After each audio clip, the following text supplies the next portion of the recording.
Yesaya pasal 46. Dewa Bel sudah ditundukkan, Dewa Nebo sudah direbahkan. Patung-patungnya sudah diangkut di atas binatang, di atas hewan. Yang pernah kamu arak, sekarang telah dimuatkan sebagai beban pada binatang yang lelah.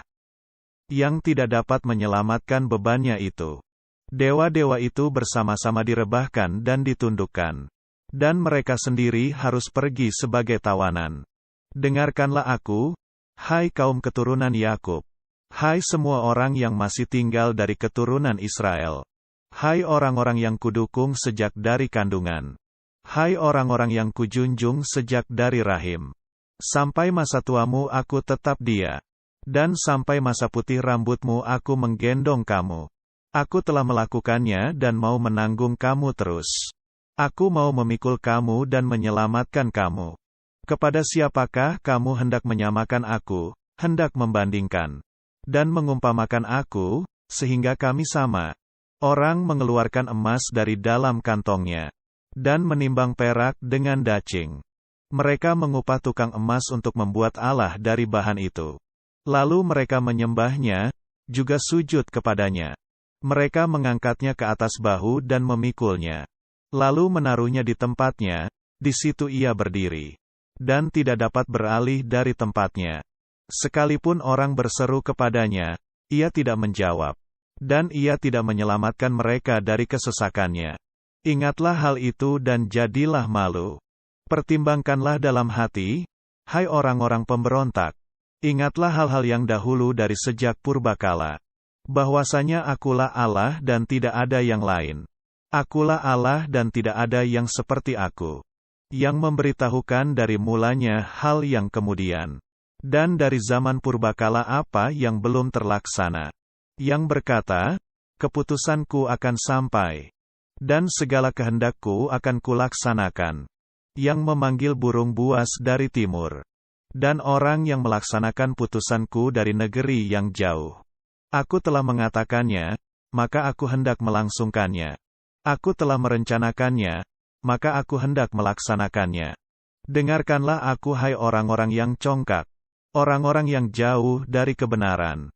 Keselamatan yang daripadaku tidak jauh lagi, sebab aku telah mendekatkannya. Dan kelepasan yang kuberikan tidak bertangguh lagi.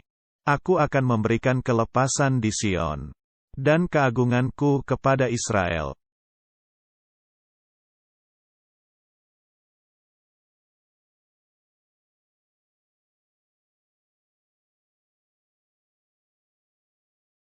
Shalom saudara-saudaraku yang kekasih di dalam Tuhan Yesus. Puji Tuhan kalau hari ini kita masih diberi kesempatan hidup dan dapat mempelajari firman Tuhan dari Yesaya 46. Tuhan Yesus memberkati. Saudaraku yang kekasih, Bel dan Nebo adalah nama dewa-dewa Babel. Mereka dulu diarak di atas kereta yang megah untuk disembah bagi pengikutnya. Di ayat 1 dan 2 diceritakan bagaimana ketika Babel dikalahkan dan dijara sehingga penduduknya harus mengungsi, Bel dan Nebo juga dimuat di atas binatang untuk diselamatkan. Ya. Dalam pengungsian, orang-orang itu mengungsikan juga dewa-dewa sesembahannya. Dewa-dewa disembah karena dianggap perkasa, hebat, dan berkuasa. Ternyata hanya patung mati yang tidak berdaya, bahkan harus diupayakan diselamatkan. Bandingkan dengan Allah yang benar, ya, Allah yang hidup, Allah yang berkuasa pencipta langit dan bumi, ya, yang tidak berubah dari dulu, sekarang, sampai selama-lamanya. Tuhan yang benar, Dia berkuasa, Dia peduli, Dia terus setia. Dia mau menyelamatkan orang-orang umatnya. Ya, Dia tidak menghendaki orang fasik binasa, tetapi yang Dia kehendaki adalah orang fasik bertobat dan dipulihkan. Israel sedang dalam pembuangan.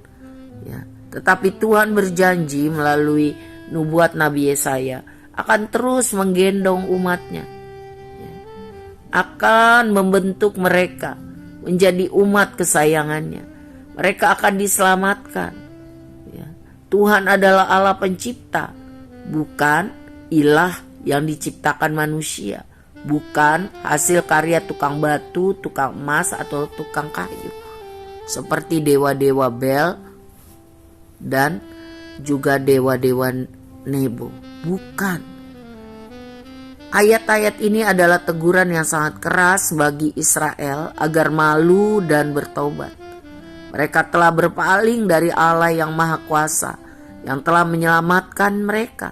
Mereka mengikut-ikutan dengan orang-orang menyembah patung buatan sendiri. Padahal patung tidak dapat menyelamatkan dirinya sendiri, tubuhnya sendiri, raganya sendiri, apalagi menyelamatkan pengikutnya. Justru kedurhakaan kepada Tuhan menyebabkan Israel harus dibuang jauh-jauh, disebar ke seluruh bangsa-bangsa. Tapi mereka tidak sadar, terus menyembah berhala, sehingga tidak diselamatkan, terus-menerus dididik, dibentuk, dihajar Tuhan, agar mereka bertobat dan kembali kepada Tuhan yang benar. Tuhan telah menjanjikan kelepasan bagi Israel. Tuhan menjanjikan kemuliaannya akan dinyatakan kembali bagi mereka. Saudara, apakah ayat-ayat ini menegur kita juga? Mungkin kita pernah hidup seperti orang-orang Israel, umat Tuhan, kesayangan Tuhan, tapi meninggalkan Tuhan yang sejati, yang kita kenal dalam nama Kristus Yesus Tuhan kita, Juru Selamat kita, penolong kita, dan berpaling pada Allah lain. Bisa saja berbentuk patung berhala, tapi bisa saja berupa kekayaan, kekuasaan, karier, hobi. Itu yang kita pertuhankan. Mari kita bertobat dan sungguh-sungguh berbalik kepada Tuhan yang benar, yang kita kenal dalam nama Yesus Kristus. Dia tidak pernah menolak pergi orang yang hancur hati dan mau bertobat.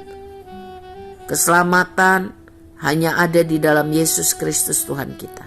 Jadi gunakanlah kesempatan untuk bertobat, hidup untuk menyaksikan kemurahan Tuhan, hidup untuk menjadi pelaku firman, supaya nama Tuhan dipermuliakan. Jangan sesat, jangan mempermain-mainkan Tuhan. Hargailah kasih setia dan kesabarannya. Amin. Tuhan Yesus memberkati.